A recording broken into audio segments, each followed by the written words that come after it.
감사합니다. 하나님의 말씀 같이 보시겠습니다. 같이 보실 말씀은 고린도전서 12장 12절부터 27절까지 말씀 같이 보시겠습니다. 신약성경 278면부터 시작되고요. 고린도전서 12장 12절부터 27절까지 말씀 나눠서 보시겠습니다. 몸은 하나인데 많은 지체가 있고 몸의 지체가 많으나 한 몸인과 같이 그리스도도 그러하니라.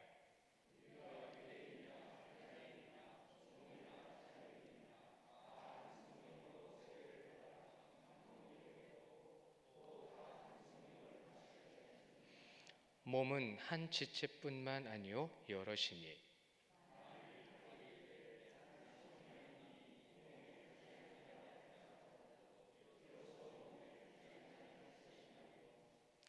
또 귀가 이르되 나는 눈이 아니니 몸에 붙지 아니하였다 할지라도 이로써 몸에 붙지 아니한 것이 아니니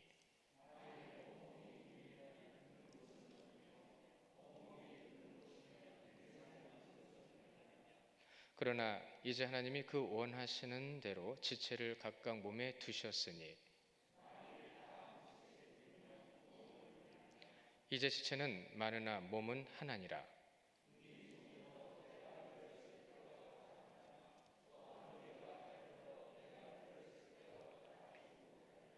그뿐 아니라 더 약하게 보이는 몸의 지체도 도리어 요긴하고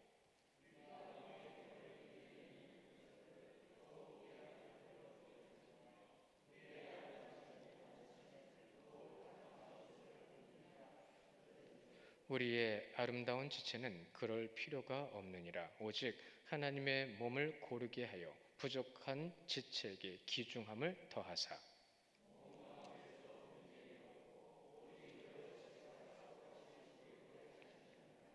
만일 한 지체가 고통을 받으면 모든 지체가 함께 고통을 받고 한 지체가 영광을 얻으면 모든 지체가 함께 즐거워하느니라. 너희는 그리스도의 몸이요 지체의 각 부분이라. 아멘. 지난주부터 12장 말씀을 오늘까지 이어서 보시는 건데요. 12장, 13장, 14장은 은사장이라고 하죠. 근데 여러분, 교회가 먼저인가요? 은사가 먼저인가요? 그것을 잊지 말고 보셔야 돼요.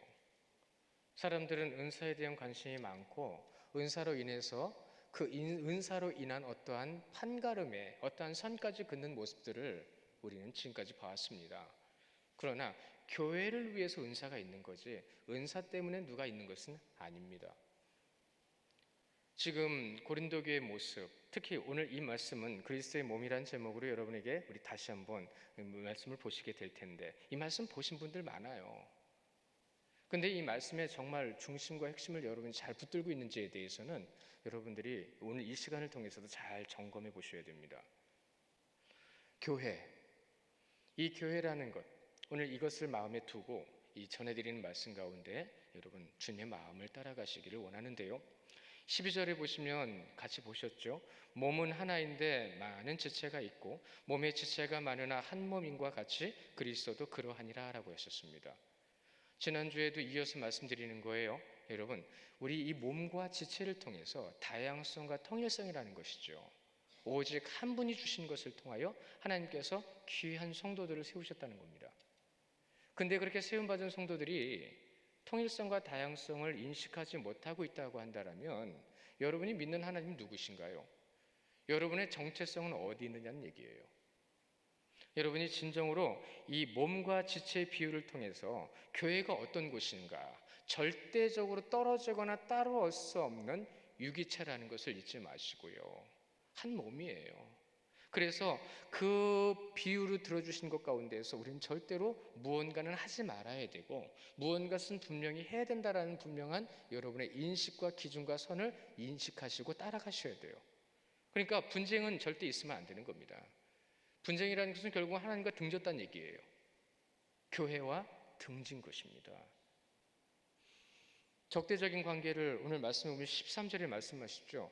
여러분, 유대인과 헬라인은요 섞일 수 없는 물과 기름의 관계였어요. 또한 그 당시에 종과 자유인도 그랬습니다. 적대적인 대립적인 관계예요. 근데 분명히 성경은 뭐라고 말씀하시죠? 그들을 하나 되게 하셨다고 그랬습니다. 하나 되게 하신 분이 누구예요? 성령 하나님. 한 분 하나님이세요. 그분께서 분명히 하나 되게 하셨는데 그 하나 되게 하신 뜻 자체는 바로 신학적인 용어로도 여러분 잘 아시는 것처럼 성도의 연합입니다. 성도는 하나예요.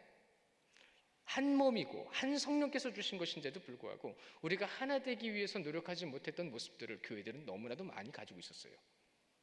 그것에 대해서 문제시 여기지도 못하고 문제라고 생각하지도 못했던 모습들을 너무나도 오랜 기간 가지고 있었습니다. 오늘 이 분명한 말씀 가운데 서로 대적자들, 이들이 하나 되게 하는 화합의 놀라운 역사를 나타내시는 성령, 그리고 그 성령께서 성도의 연합이라는 것을 통해서 여러분이 연합하게 하는 그 가운데 쓰임받는 자들인 것을 믿으시기 바랍니다. 이것을 잊으시면 안 돼요. 그러니 여러분, 이 은사는 중요한 게 아니라는 거예요. 오늘 말씀해 보시면 이 13절에 그 적대적인 관계 가운데 한 성령께서 말씀하시면서 세례가 나옵니다. 우리 세례에 대해서 참 많이 들었어요. 그렇죠? 세례에 대해서 많이 들었는데 오늘 여기서 세례에 대한 중요한 의미를 또 한 가지를 우리에게 말씀해 주세요. 무엇이냐면 이런 겁니다. 우리가 주님을 믿겠습니다라고 고백하는 자리가 세례 자리예요. 주님을 믿겠습니다. 이제부터 믿는 자의 삶을 살겠습니다. 그렇죠? 그러면 오늘 이 교회라는 것, 은사를 통해서 우리가 하나님 앞에 하나 되게 하기 위해서 주시는 성령의 놀라운 역사 가운데에서 우리로 하여금 즉 성도입니다. 성도로 하여금 내가 성도 안에서 연합하겠습니다라고 하는 선언의 자리가 세례의 자리이기도 한 겁니다. 단순하게 머리에 물 부어주고 깨끗하게 한다, 씻어준다라는 것이 아니라 내가 주님을 믿겠습니다라고 하는 주님과의 연합의 자리에서 이제는 그 주님의 연합의 자리의 증거로서 무엇을 보여주느냐? 성도가 성도와 함께 연합하여 몸인 것을 나타내는 것이 세례의 중요한 의미 중에 하나인 거예요. 그러니 오늘 말씀에 13절에 세례를 받아 한 몸이 되었고 또 한 성령을 마시게 하셨느니라. 우리가 말씀을 보면서 사실 많은 것을 잊고 지내요. 세례의 의미, 물론 세례도 있고 성령 세례도 있습니다. 세례와 성령 세례를 경험하신 분들은요, 천국 갈 때까지 그 의미와 뜻이 무엇인지 알아요. 그것을 알매도 불구하고 그 의미와 뜻을 너무 쉽게 잃어버립니다. 망각해버리는 거예요. 안다라고 하는 지식으로 책꽂이에 꽂아놓고 나는 그냥 다시 내 삶을 사는 거죠. 그러한 모습을 보여준 인간의 역사, 신앙의 역사를 우리는 분명히 알고 있어요. 고린도 교회의 현실, 현대 교회의 현실이기도 합니다. 오죽하면 여러분 잘 알고 계시는 철학자들도요, 기가 막힌 얘기들을 정말 많이 했어요. 제가 그러니까 양이 굉장히 많더라고요. 그들이 한 말, 그 중에 몇 가지를 제가 이제 추려서 가지고 왔는데, 플라톤도 그런 말을 했어요. 그들이 각기 얼굴의 여러 부분들과 같이 고유한 기능을 갖고 있다. 눈은 귀와 같지 않고 또한 그 기능도 같지 않다. 그렇죠? 소크라테스도 이렇게 얘기했대요. 신이 협동하도록 만들어 놓은 손과 발이 서로 거슬려 행한다면 얼마나 어리석은 일이겠는가. 철학가 중에서 가장 아쉽고 안타까운 철학가를 꼽는다면 소크라테스를 얘기를 해요. 왜요? 그는 한 발만 더 나가면 하나님을 믿었거든요. 그래서 그가 한 말을 보면 기가 막힌 말이 참 많아요. 한 시대를 대표할 만한 철학가들입니다. 이들이 한 말은 정말로 이성적으로도 깊은 성찰이 있는 말이에요. 진짜 기가 막힌 걸 깨달았어요. 근데 그들은 복음의 진리를 알지 못했어요. 근데 여러분들은 성도잖아요. 복음이 무엇인지, 복음의 진수라는 말을 들어보고 또한 복음의 진수를 따라가기 위해서, 지키기 위해서, 나누기 위해서 애쓰는 그리스도, 즉 성도들입니다. 그러면 그 대단했다라고 하는 그들보다 우리는 진리 가운데 지금 머물러 있는 겁니다. 믿고 듣고 알고 있어요. 그럼 여러분은 그들이 우리에게 얘기했던 그 말보다 더 진리와 복음의 진정한 깨달음을 얘기하고 계시냐는 얘기예요. 우리는 세상에 빛을 발하면서 그것을 제시해 줘야 돼요. 그 놀라운 얘기들을 했음에도 불구하고 구원받지 못한 불쌍한 영혼들 앞에서 우리는 진짜 생명이 무엇인지 전하는 자들이라는 거예요.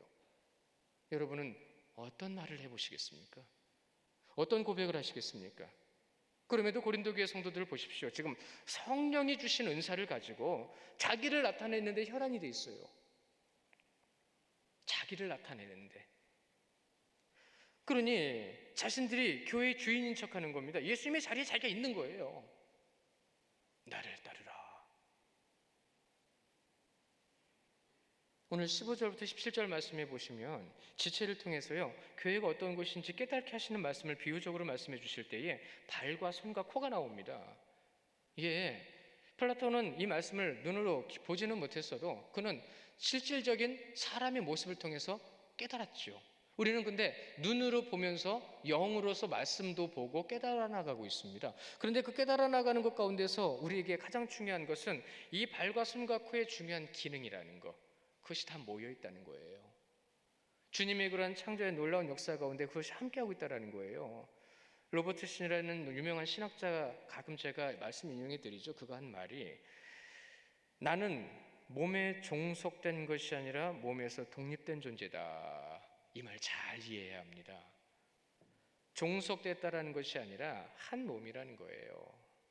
한 몸인데 그 몸 안에 그 지체들이 독립적인 중요한 기능을 가지고 있다는 거예요.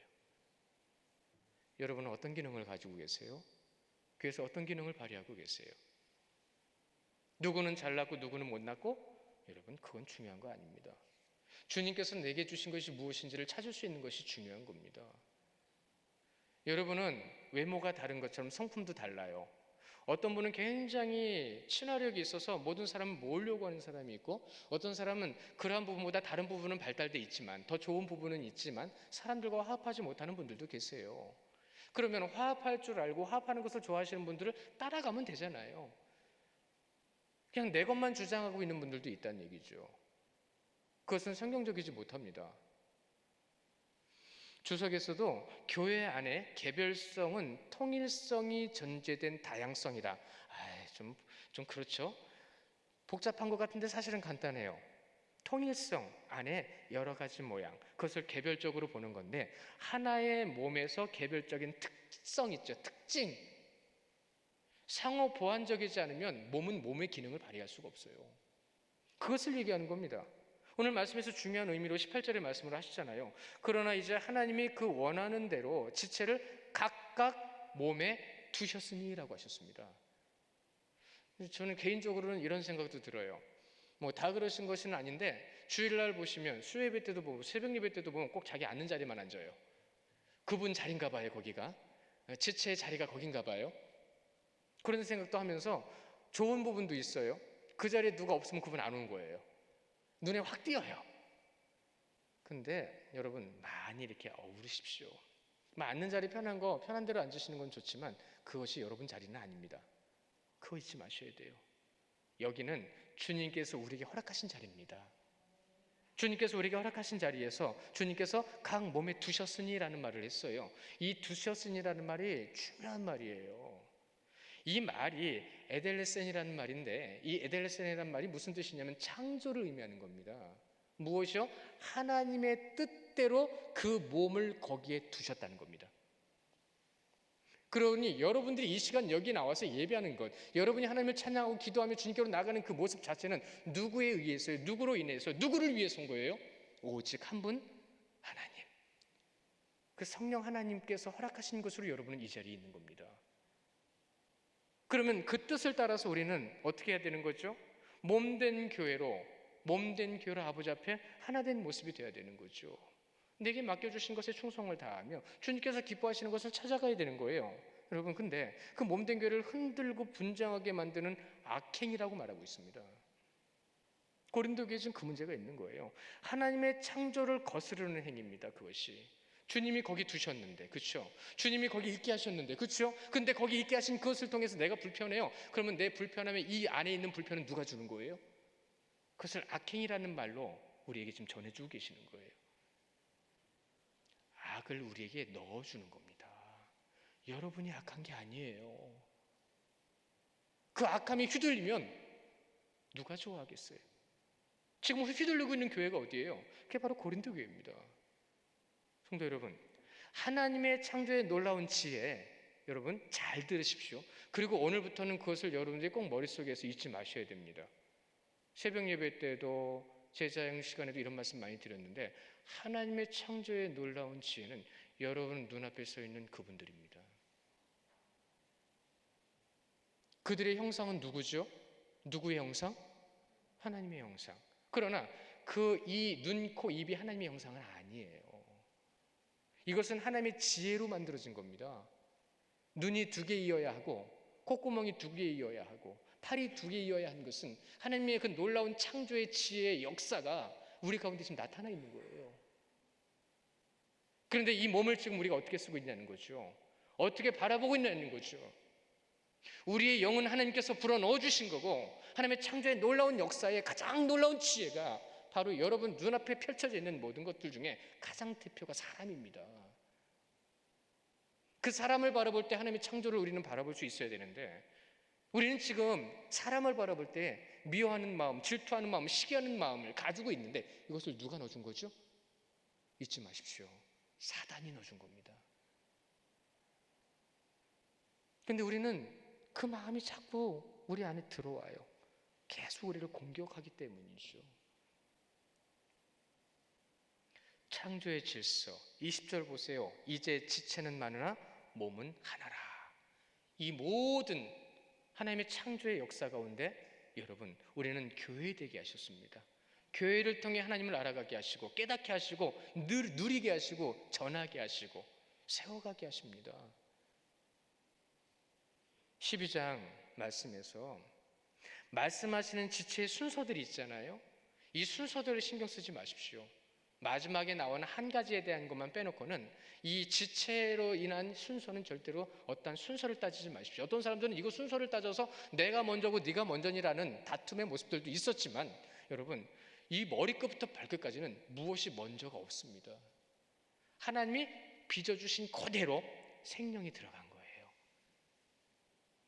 앞뒤가 없어요. 문제 만들지 마십시오.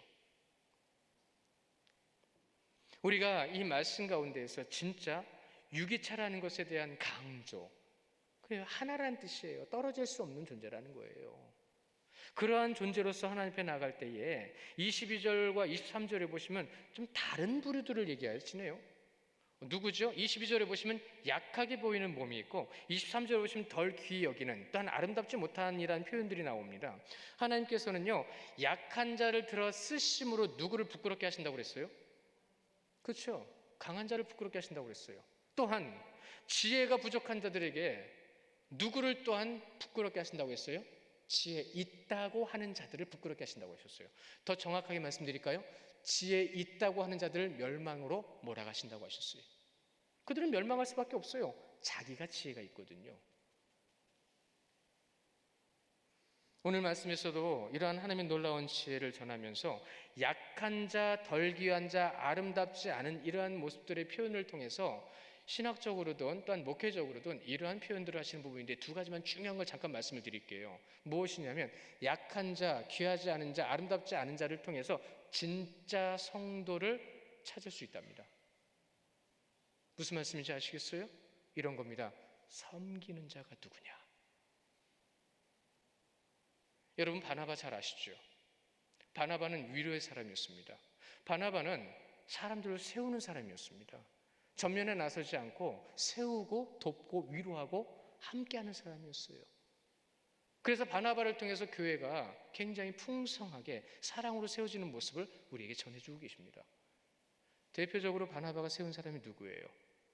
사도 바울이잖아요. 사도 바울은 신약 성경에 10권을 넘게 기록한 사람이에요. 그 놀라운 역사를 이루기까지 바나바가 아니었으면 그 누구도 바나바를 용납할 수가 없었어요. 바울을 용납할 수가 없었어요. 바나바에 의해서.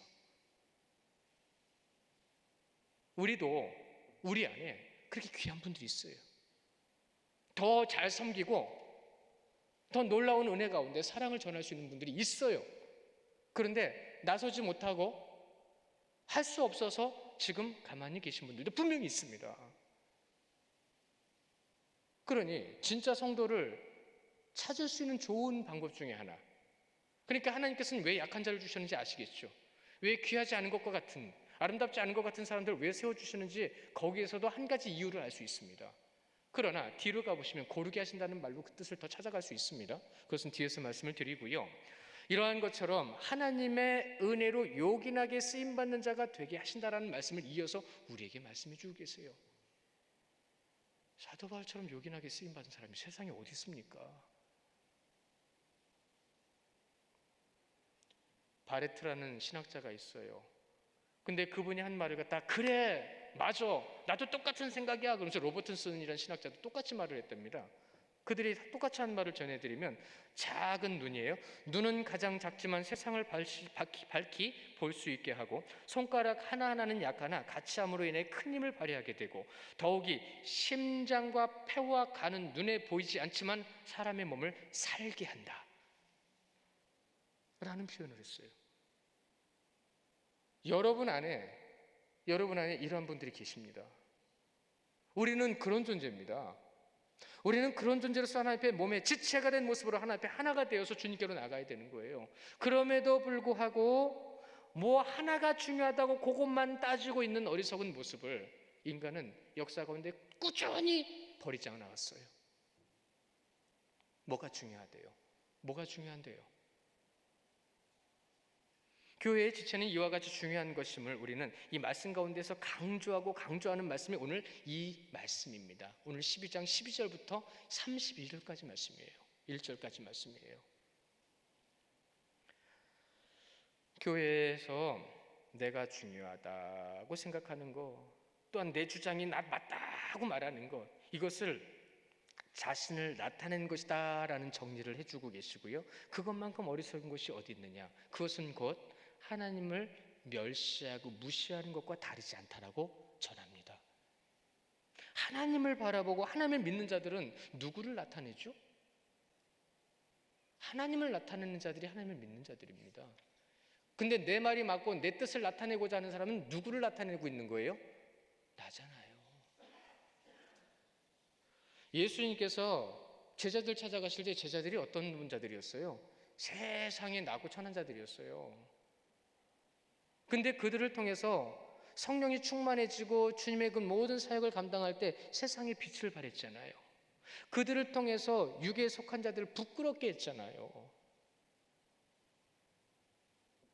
그래서 사도 바울은요, 스스로 비천한 자리로 찾아간 것을 우리는 알고 있습니다. 낮은 자리로 찾아갔어요. 자기가 주님의 이름으로 쓰임받게 합당한 자리로 찾아간 사람이 사도 바울이었다는 겁니다. 세상의 모든 학문은 초등학문이고 세상의 모든 좋은 것들은 다 배설물로 여기노니 나는 오직 예수 그리스도 안에서 주님의 것으로 아버지 앞에 서겠노라라고 선포하고 고백하고 그렇게 삶을 살아갔던 사람이 사도 바울이었습니다. 여러분은 여러분에게 가장 귀한 것이 뭐예요? 한번 생각해 보십시오. 여러분이 가장 중요하게 생각하는 것이 뭡니까? 그것을 다 내려놓으실 수 있는 것이 그리스도인입니다. 누구를 위해서요? 오직 예수 그리스도를 위해서. 하나님은 교만한 자, 지혜 있다고 자청하는 자를 절대로 사용하지 않으신다고 하셨어요. 그래서 사도 바울은 자꾸 낮은 자리로 들어간 겁니다. 겸손한 자리로 내려간 겁니다. 왜요? 주님이 그렇게 하셨으니까요. 마음에 진실된 것과 하나님의 뜻을 온전히 따라가는 것이 무엇인지 오늘 말씀을 보세요. 이 연약한 무리들을 말씀하시잖아요. 그들과 함께 모든 자들을 향해서 뭐라고 말씀하고 계시는 거예요?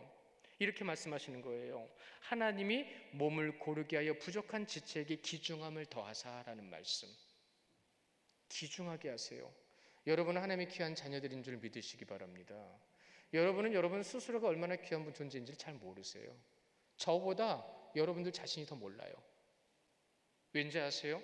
제가 이렇게 자신 있게 드리는 말씀 왠지 아세요? 저는 그것을 말씀에서 확인했기 때문입니다. 많은 신학자들과 많은 믿음의 선배들이 한 말의 고백을 많이 보면서 그렇구나라는 걸 더 많이 지금 되뇌이고 있기 때문에 그래요. 싸우면 뭐합니까? 싸워봤자 화만 남지. 다투면 뭐합니까? 다퉈봤자 나중에 뒷마음에 찜찜한 것만 남지. 욱하면 뭐합니까? 결국은 후회만 남는 걸. 다 알면서도 끝까지 못 버려요. 끝까지 안 버려요. 왜요? 자존심 때문이죠. 여러분, 자존심의 다른 말이 교만입니다.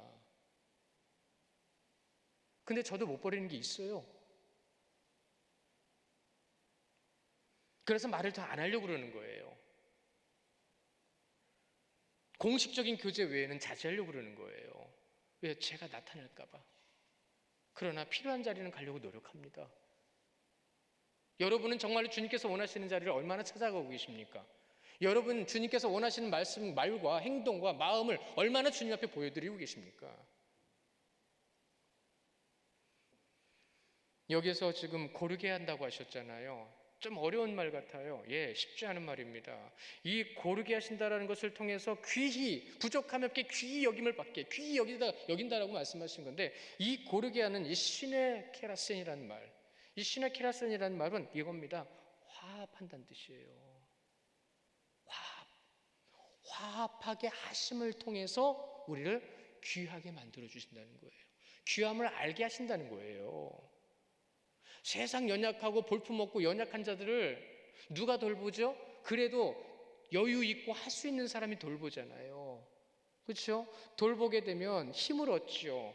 힘을 얻게 되면 나도 뭔가 할 수 있다는 것을 깨닫게 되죠. 그게 주님의 뜻입니다. 나는 겸손하게 도와주고 이는 힘을 얻어서 주님 앞에 섬기게 되고, 모든 이들을 함께 한 몸으로 하나님 앞에 존귀한 자로 주님께서 세워주시는 것, 교회입니다. 그것이 교회입니다. 고르게 하다. 시네 케라슨. 고르게 하시는 여러분들 되시기를 축원합니다. 그러나 고르게 하시는 분은 하나님이십니다. 그것을 알게 하는 분들을 통해서 쓰임받게 하실 거예요. 주시는 감동 순종하십시오. 그런데 여러분 잊지 마십시오. 성령의 놀라운 역사와 감동은 어디서로부터 시작돼야 되냐면 말씀으로부터 시작돼야 됩니다. 말씀을 묵상하고 암송하고 연구하고 공부하고 매일 보면서 그 말씀을 따라서 여러분의 마음과 중심이 주님께로 옮겨질 때에 이 고르게 하면 놀라운 역사는 교회 가운데 풍성할 수밖에 없어요. 그러나 어리석고 무지한 자들 때문이죠. 그리고 어리석고 무지한 자들이 왜 어리석고 무지한지를 우리 히브리서 4장 2절 말씀에서 확인하기를 원해요. 우리 같이 보실 건데요. 히브리서 4장 2절 말씀 함께 봅니다. 시작. 그들과 같이 우리도 복음 전함을 받은 자이나 들은 바 그 말씀이 그들에게 유익하지 못한 것은 듣는 자가 믿음과 결부시키지 아니함이라. 아시겠죠? 인간은 말씀을 보고 압니다. 근데 말씀을 따르지를 않아요. 그러나 하나님께서는 특별한 은총과 은사를 통해서 유익이 되게 하시고 덕이 되게 하심을 통해서 그 부족한 것 가운데서 교회된 모습으로 세워갈 때에 돌아보게 하시고 마음과 뜻을 하나 되게 하시고 교회를 세워가기 위해서 유익과 덕을 우리로 하여금 나누며 전할 때 무엇을 중심으로요? 믿음, 말씀을 중심으로 우리에게 그렇게 하게 하신다는 거죠. 그럼에도 불구하고 우열과 열등을 버리지를 못해요. 나는 우월해, 나는 열등해. 눈에 보이는 거 가지고 그럽니다.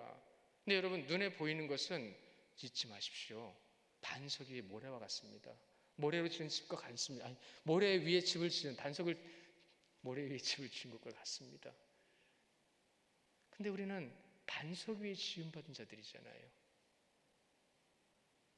그럼에도 불구하고 왜요? 히브리서 4장 2절 말씀이 이 우월과 열등이라는 것 가운데에서 그들의 문제를 분명히 짚어주시는 겁니다. 뭐라고요? 믿음과 결부시키지 못하느니라. 다른 말로는 말씀대로 하지 아니한다라는 말씀이죠. 오늘 말씀 24절 하반절에 부족한 지체에게 기중함을 더하사라는 말이 있어요. 예, 성도의 연합입니다. 우리는 성도로서 교회로서 하나 되어야 합니다. 선배 목사님 중에서 그런 말씀하신 분이 있어요. 아까 그 비슷한 말씀을 드렸는데 진짜 성도를 무엇으로 또 알 수 있냐라는 말씀을 하셨어요. 그래서 그 말이 참 기억이 나더라고요. 이렇게 말씀하셨어요. 그분이 유명한 분인데 문제를 일부러 던져주신대요. 문제를 일부러 던져주셔서 그 문제를 접하고 대하는 모습을 보면서 저 사람이 아직 연그렀는지 덜 연그렀는지 진짠지 가짠지를 생각해 보신답니다. 그래서 기도하는 거예요. 이런 겁니다. 문제를 던져줬을 때에 해결하기 위해서 주님의 마음을 나타내고 있는가. 그것으로 성도를 그분은 한번 이렇게 보셔도 돼요. 판단은 아니에요. 결국은 그것은 기도 제목이 되는 거죠. 25절의 말씀처럼 몸 가운데 분쟁이 없고 오직 여러 지체가 서로 같이 돌보게 하셨느니라. 이것이 교회입니다. 고린도전서 1장 10절 말씀 우리 한번 같이 읽어볼까요? 고린도전서 1장 10절입니다. 시작. 형제들아, 내가 우리 주 예수 그리스도의 이름으로 너희를 권하노니 모두가 같은 말을 하고 너희 가운데 분쟁이 없이 같은 마음과 같은 뜻으로 어떻게 하시라고요? 온전히 합하라고요. 온전히 합하는 것이 교회입니다. 성도 여러분, 하나님께서 창조하실 때 우리를 그렇게 창조하셨단 말이에요. 그것의 창조의 모습으로 돌아가는 것, 처음 지으신 그 모습대로 세워지는 것을 새로운 피조물을 재창조라고 말씀하시는 거예요. 그것이 십자가로 인해서 우리에게 주어진 겁니다. 오늘 말씀에서도 26절에 뭐라고 말씀하시죠? 26절 같이 읽어보겠습니다. 시작.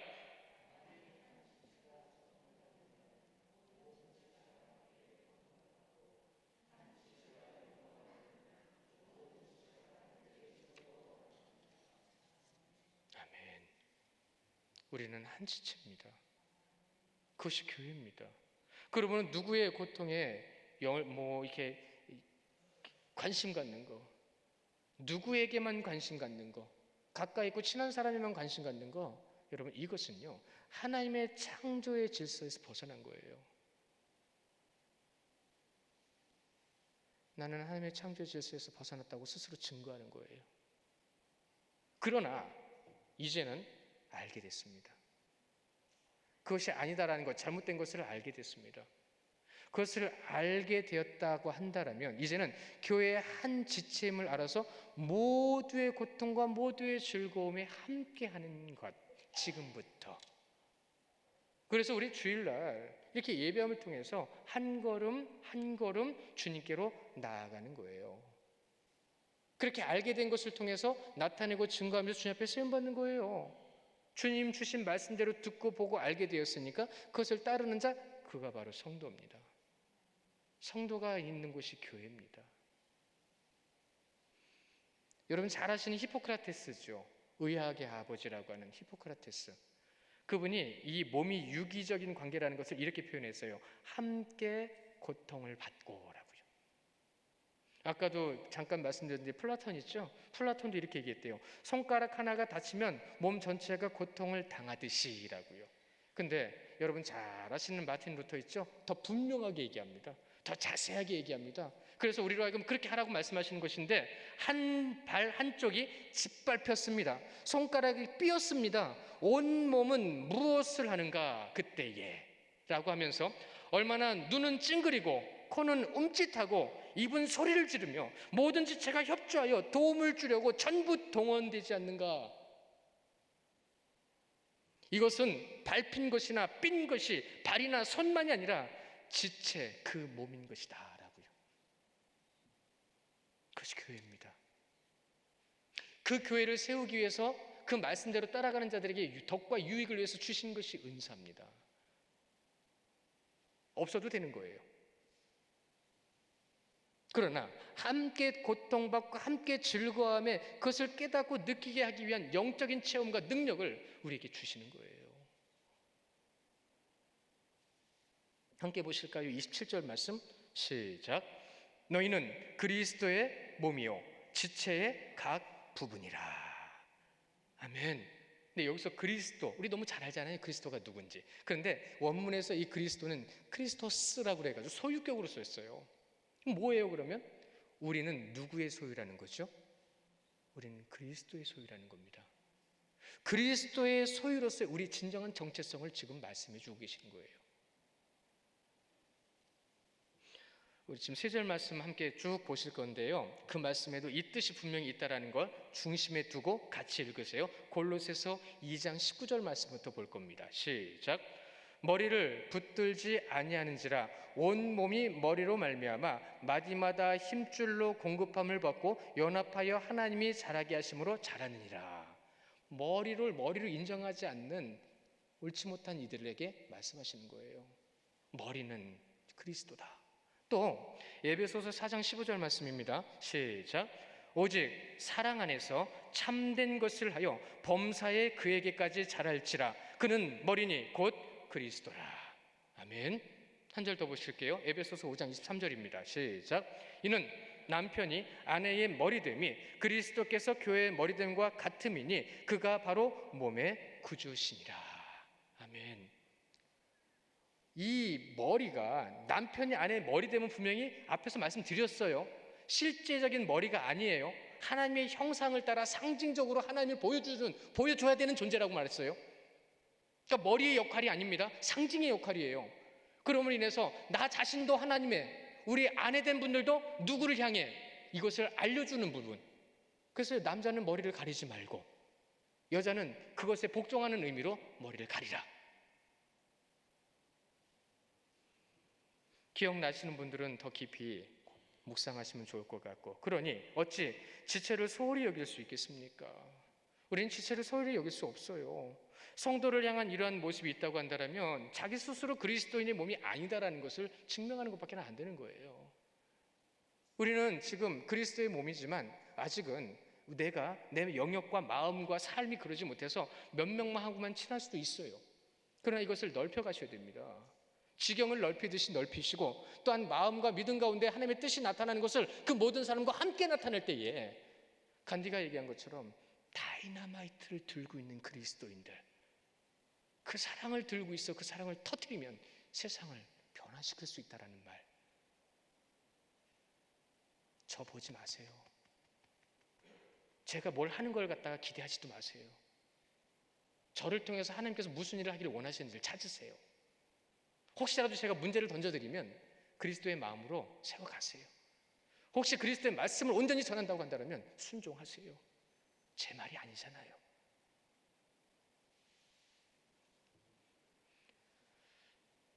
머리 대신 예수님의 몸, 그것을 교회라고 했습니다. 이것이 어떤 의미인지 우리는 꼭 기억해야 합니다. 성도 여러분, 잊지 마세요. 지금 우리가 이 말씀을 나누고 있는 것은 고린도서의 말씀입니다.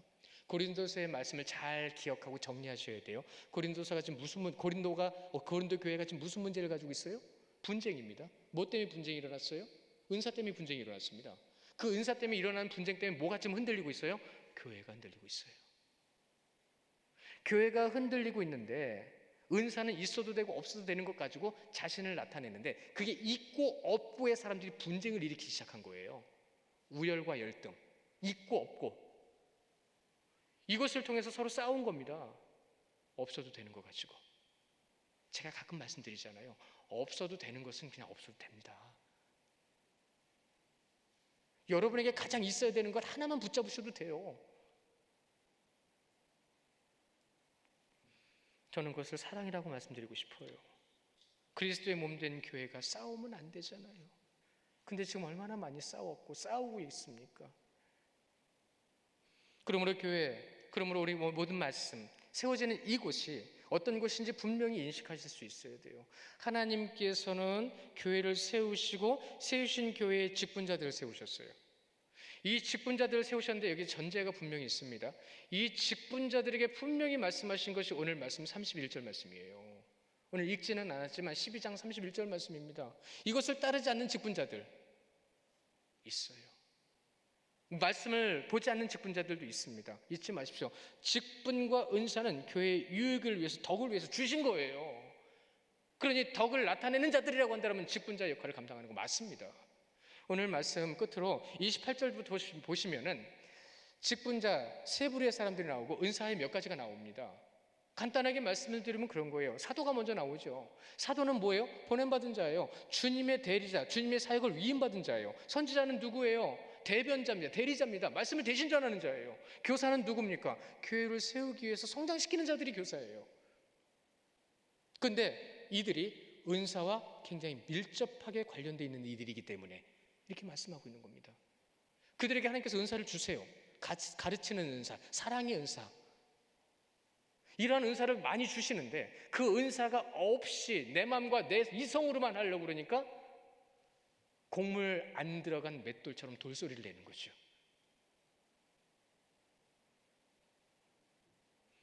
또한 능력, 병 고치는 은사, 서로 돕는 것, 다스리는 것, 방언이 나오죠. 제가 아까 말씀드릴 때 순서는 생각하지 말라고 하셨는데 뒷부분에 한 가지에 대해서는 강조점이 있다고 말씀드렸어요. 그게 바로 이 방언입니다. 보세요. 맨 마지막에 방언이 나오죠. 왜 맨 마지막에 방언을 배치를 했는지 여러분 기가 막힌 문학적인 기교입니다. 방언은 있어도 되고 없어도 돼요. 그러나 선지자, 직분자, 사역, 이 모든 것을 감당하는 자들은 교회에 세워집니다. 그러니 이 방언은 맨 마지막을 통해서 있어도 되고 없어도 되는 하나의 은사일 뿐인데 너희들은 지금 뭘 붙잡고 있느냐? 먼저 말씀하신 것이 그래서 사도, 선지자, 교사인 겁니다. 그리고 나서 중요한 건 뭐죠? 진짜 사랑을 나타내기 위해서 능력과 병 고치는 것과 서로 돕는 것과 다스리는 것이 나오는 거예요. 맨 마지막에 방언을 얘기하죠. 근데 또 재미있는 건 또 뒤로 가보시면 또 뒤로 가는 것 가운데서 다 사도냐라고 시작하는 29절부터 30절까지 맨 마지막에 또 통역이 나와요. 이 부분은 좀 이따 좀 말씀을 드리기로 하고 이런 겁니다. 여러분, 모든 직분과 사역과 은사는 자신들의 것인 양 고집하면서 서 있는 것을 교만이라고 얘기하는 거예요. 잊지 마십시오. 그래서 영적인 눈을 뜨지 않고는 육적인 것을 도모하는 죄악에 빠질 수밖에 없다라는 말을 하는 거예요. 영적인 눈, 마음이 주시는 감동과 주님의 사랑을 나타내는 모습으로 하나님 앞에 쓰임받는 여러분들 되시기를 축원합니다. 그리고 나서 이제는 29절부터 다 사도에 대해서 선지자, 교사, 능력 행하는 것, 병 고치는 것, 또한 방언을 말하면서 나중에 통역하는 것을 얘기하죠. 이 통역은 결국은 방언에 관련된 겁니다. 지난주에 말씀드렸죠. 왜 사람들이 교회에서 이 방언 가지고 문제가 생길 때 실질적으로 나타났던 사건이 이런 거였어요. 우상을 섬기는 자들이 자신이 우상을 향한 충성심을 다하기 위해서 일어서서 큰 소리로 뭐라고 막 소리치고 다녔단 말이죠. 중들도 방언합니다. 근데 그런 걸 가지고 막 소리치며 다닌 거예요. 그런 모습을 보고 성도들이 야 우리도 교회 가서 우리 충성심을 보이자. 교회 와서 이렇게 해버리는 거예요. 그래서 교회에서 잠잠하라고 그런 겁니다. 너희들은 지금 누구를 따라가고 있느냐? 뭘 따라가고 있느냐? 경건이라는 게 없어요.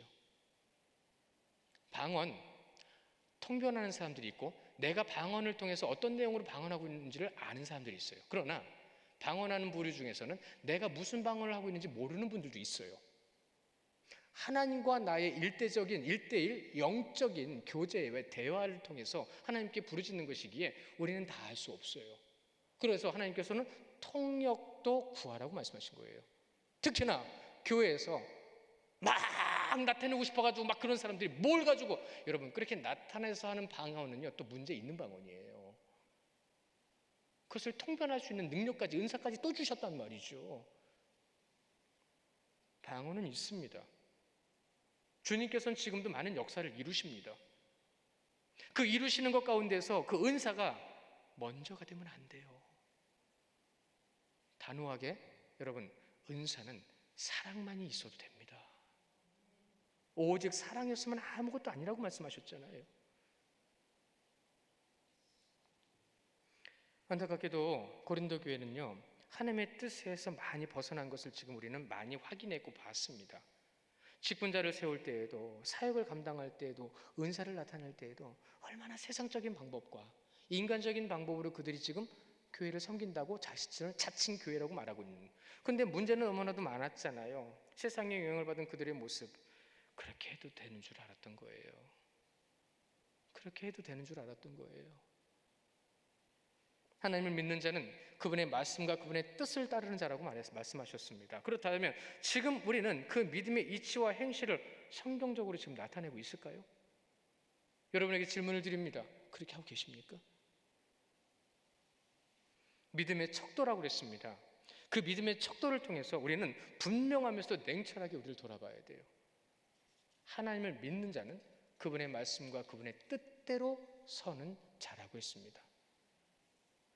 평생 은사 없는 것처럼 살다 돌아가신 분을 제가 한번 알아요. 그분은 나타나지도 않았어요. 드러내지도 않았어요. 그냥 조용히 고통받는 사람들 위로해주고, 여기가 차가운 사람들 따뜻하게 해주고, 그리고 교회에서 상처받은 사람들 조용히 데려가서 밥 한번 사주면서 돌봐주고, 나중에 그분 돌아가시고 나니까 우는 사람이 그렇게 많아요. 그러니까 그분들이 다 그분한테 도움을 받은 거예요. 결과적으로 그분이 그렇게 나타나는 은사는 이거밖에 없었어요. 예수님의 사랑. 예수님의 사랑. 사랑하는 성도 여러분, 사랑이 없으면 아무 소용이 없다는 거 알면서도 우리는 사랑의 뒷전인 신앙을 가지고 있습니다. 예수님께서 지금 오셔서 물어보시면 우리는 뭐라고 대답할 수 있을까요? 교회는 나의 몸이라고 말씀하실 때 우리는 무엇으로 답할 것이며 무엇으로 증명해 드릴 수 있을까요? 우리에게 주어진 한 주간의 이 소중한 시간 속에서 예수님께서 주신 이 질문에 답이 되는 삶을 살아가시는 우리 귀한 성도님들 되시기를 축원합니다. 고린도서 3장 16절 말씀 아시죠? 한번 암송해 볼까요? 너희는 너희가 하나님의 성전인 것과 하나님의 성령이 너희 안에 계시는 것을 알지 못하느냐. 그 성령과 동행하시는 귀한 날 되시기를 주님의 이름으로 축원합니다. 이 시간 같이 기도하겠습니다.